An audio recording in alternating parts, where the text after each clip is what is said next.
when it comes to the music shit, like where's DJing, producing, I know you may not now, or you may now, but is there any point in time, or is it now that you ever had like fears when it comes to the music stuff, like losing money, losing time, losing, you getting older and stuff like that? Did you have any fears?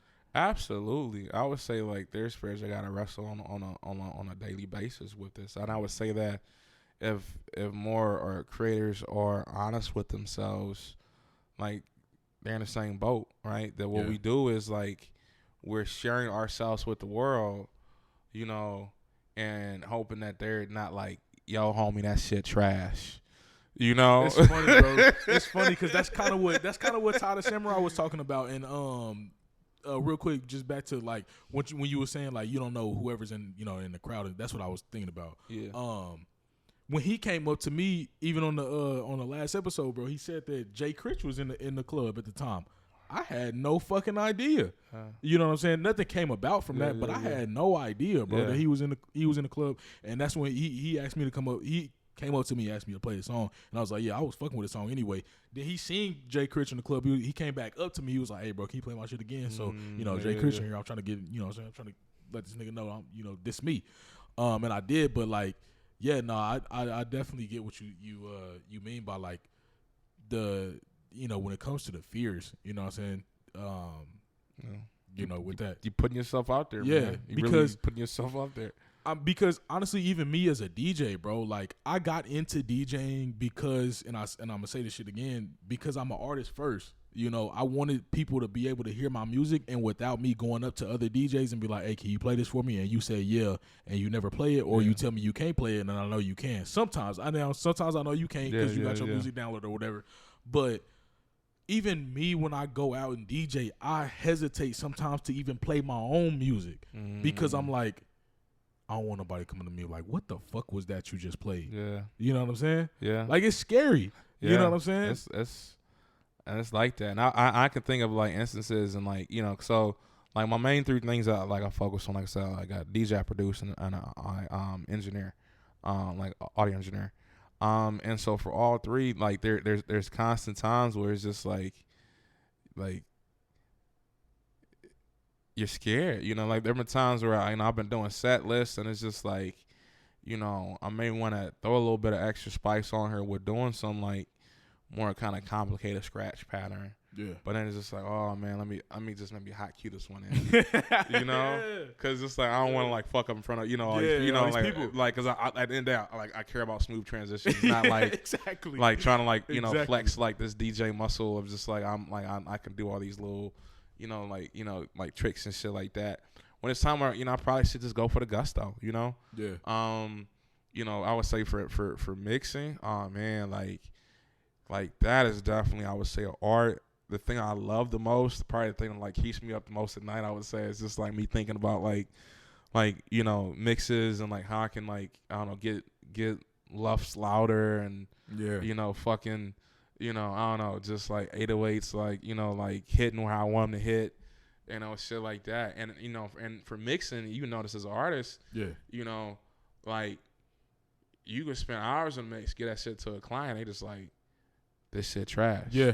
And because for them, it's just like whatever they're thinking in their mind may be a different route than what an engineer, like took. And so just even like the fear of, just like. Because even as an artist, bro, when you making a song, you have a specific, especially as a songwriter, bro, you have a specific sound or whatever you got going on in your mind. Yeah. And when you get into the booth, you may turn the auto-tune or something on and you like, this shit don't sound how I thought it was gonna sound because that was my problem at the beginning when I kind of when I started or whatever, when I actually started going to a studio and stuff like that. I would practice, of course I don't want to take 2 or 3 hours on one song, you know what I'm saying, to actually like say the words, do the verse, or do the hook or whatever. Yeah. So I would practice, but the only way I would practice is in my head. I wouldn't practice out loud, so I wouldn't know how it actually sounds. So in my head, like everything sound right, but then when you actually get there and you do it out loud, you like, damn, this may be too many words in this, in this bar, or you know what I'm saying, I should take out this, or damn, like I envision me to sound like this, but I don't sound like that. You know what I'm saying? So I definitely understand that, especially as an artist, bro, because there's been multiple times where I've had a beat and I was like, oh, this shit finna go crazy like this. And I get in the booth and I'm like, yeah, scrap this shit. Or I had one of my guys do it, like, you know what I'm saying, that he maybe can sing a little bit better than I can. So I'd be like, hey, bro, can you come do this hook or come do this verse or whatever? You know what I'm saying? And just to know that even, you know, if it's cool, I put it out, bro. I wrote that shit. You know what I'm saying? Even if I might not be in. That's another thing that I've been learning in school, stuff like that, is being a songwriter and stuff like that, and doing maybe like even for labels, work for hires. Yeah. You know, that type of shit. Yeah. Now, the only problem with that, of course, is you gonna get a set amount, and that's all you getting. Yeah. So if that song make $1 million and they only gave you 200,000, that's all you getting. So, but at the same time, you know, just to know that your name is on that work, and other people can see, you know, what it is that you did and stuff like that. But yeah, back to you know how, you know, it sounds and stuff like that. But yeah, no, I definitely feel that, especially as an artist. Yeah, so you can, you know, and then another thing too, like, so there's one studio I'm working at right now, and it's like my first studio experience in like a very, very, very long time. A lot of stuff has just been like, I know how I like do my shit, you know, like out of my home studio. And it's been great to really just learn, and just see, okay, at least for Houston, like, okay, like what's the clientele here, and what are they expecting from engineers? So many artists, bro.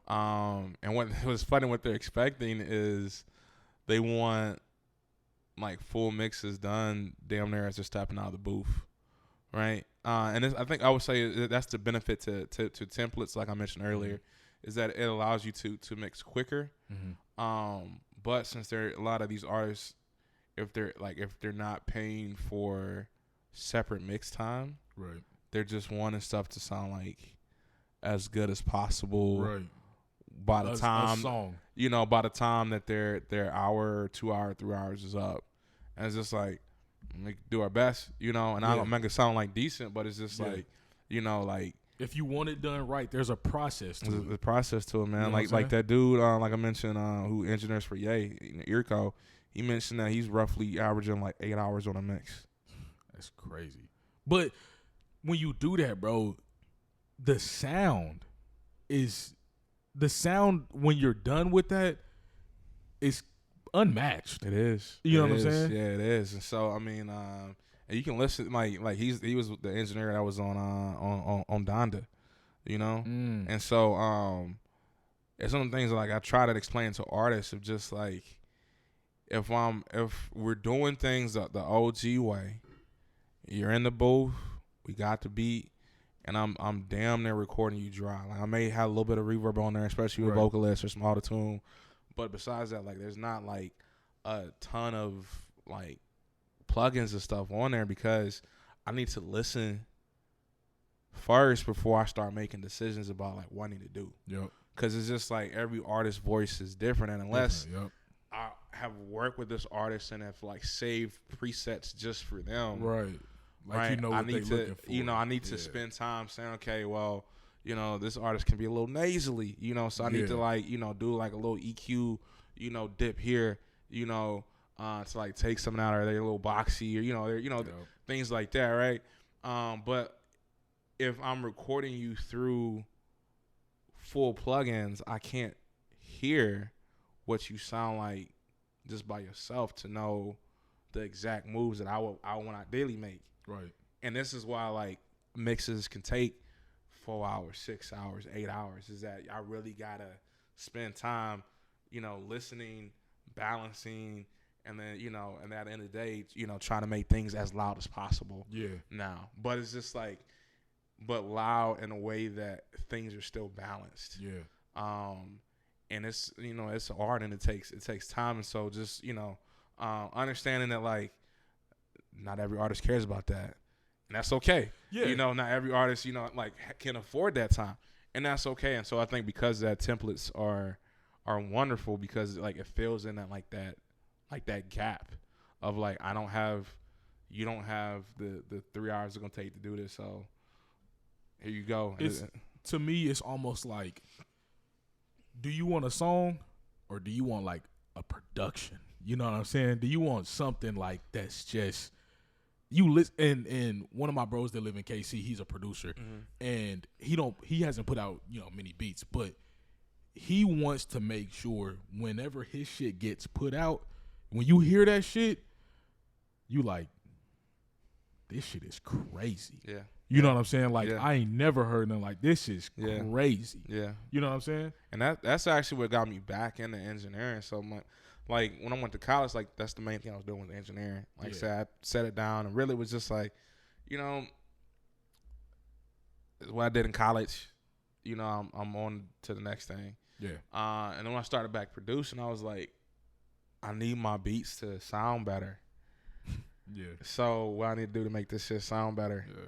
And I was like, oh, you probably need to spend some time like learning actually how to like mix and engineer. Because at first I was just like, oh, it doesn't really matter. Like, whoever is the engineer who's actually going to, record and mix it, they're going to worry about doing all this other stuff. So let me just, I don't know, not put too much thought into how like the end result when I'm starting.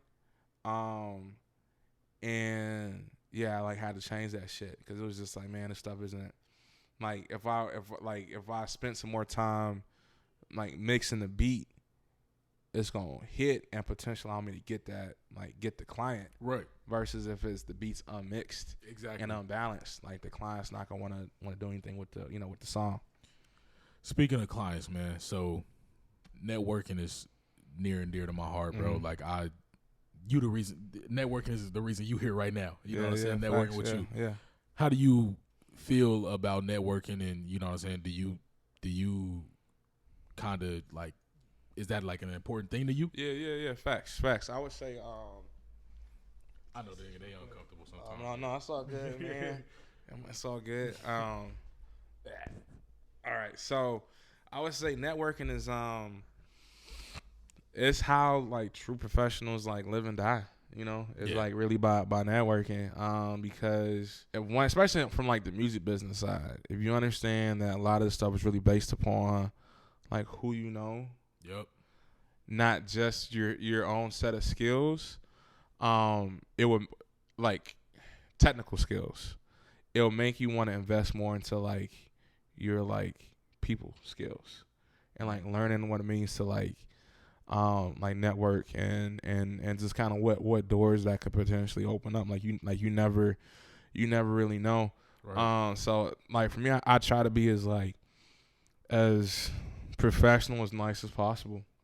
It's definitely paid off, I would say, because that's one thing that like people can't say is like that nigga Just 100, man, like he an asshole, he a jerk, like you like he this, he that, I probably need to like change my name, that was the case. Yeah. And so yeah, man, like networking is how like you grow, and one thing is just like it's like any other business, right? Any other profession. Is that like if you're these entrepreneurs, they're networking all the time, right? So like, why wouldn't I need to network? And so it's I would say it's huge. And Houston is I would say like a great place to network as a DJ, engineer, producer. Like there's just so much music that's being kind of created here, and not just like one genre of music. Is like you name it, is being cut here. And so just like knowing that, understanding that, I feel like helps as one's trying to plan out their career. Right. Okay. That makes sense.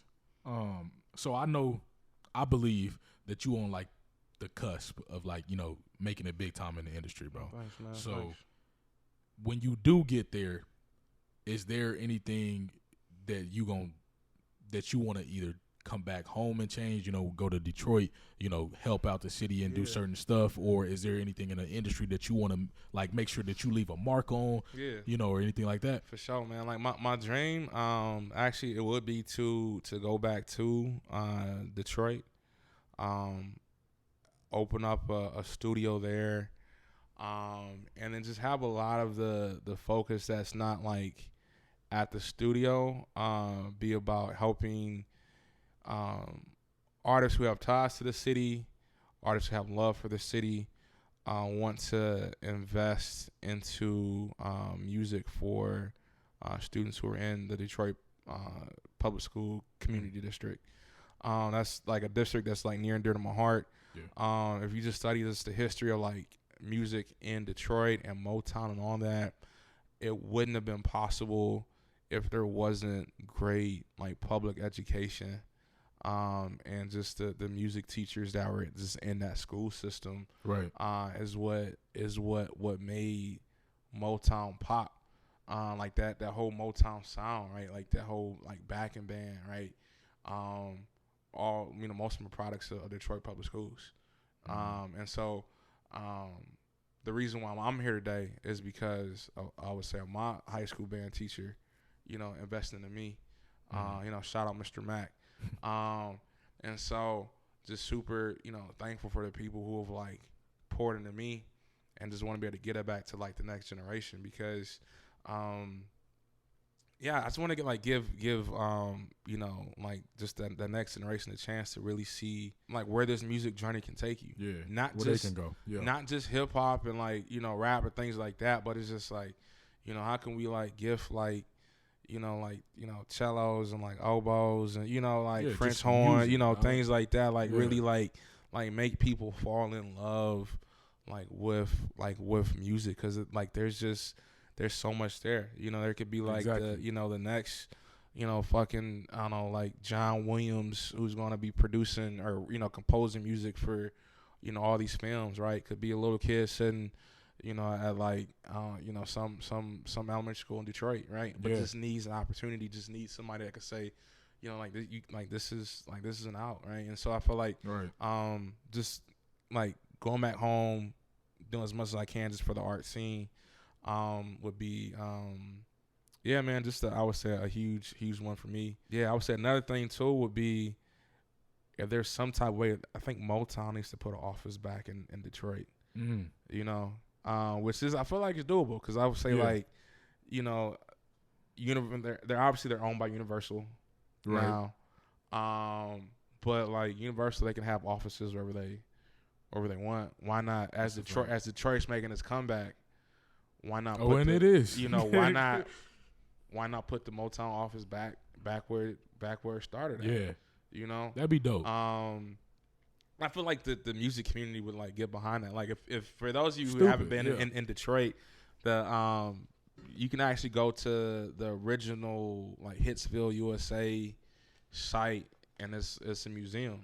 They do tours and all that. You can like literally go into the live room of the recording portion of it and see like, okay, this is where the Temptations, we're standing singing, like this. I mean, it's just like, man, that's crazy. So much history, right? Hard, like so much history, right? Like you had like the piano, that Marvin Gaye, set at, that's it's still there. And what's funny with the tour, they say like, there's only been one person that ever let touch that piano since it's become a museum, and it was Paul McCartney. Like he came in one day, like the Beatles Sir Paul McCartney came in one day for a tour, asked to play it, realized it was out of tune, and they said he actually paid for it to get shipped someplace to some special piano tuner to get it tuned, to get it retuned and brought back. Because for him it was like Motown just means that much to that like is crazy. And influence means that much to be that like I'm gonna do that. So there's just so much of that, of a rich music history, that's in Detroit, and I just want to kind of just bring that back, and other avenues, because right now like Detroit's big for rap, and I love that, but it's just like there's other other genres, other genres and stuff too, and so whatever I can do to kind of put a spotlight or shine back on that. My wife's from Houston, so wanted obviously I always like look out and do stuff, here, get back as much as I can, and even just see like, what foundations and stuff like that are already here, that we can partner with. So that's what's up. That's what's up, bro. We actually over time, but it's cool, bro. I enjoyed the conversation, Facts, man. Anytime you want me back, man, let me let me know. Yeah, for sure, man. We can talk about whatever. Yeah. Hey, I appreciate y'all for tuning in, man. It's DJ Just 100 Chef Radio. Thank y'all, man. Thank you.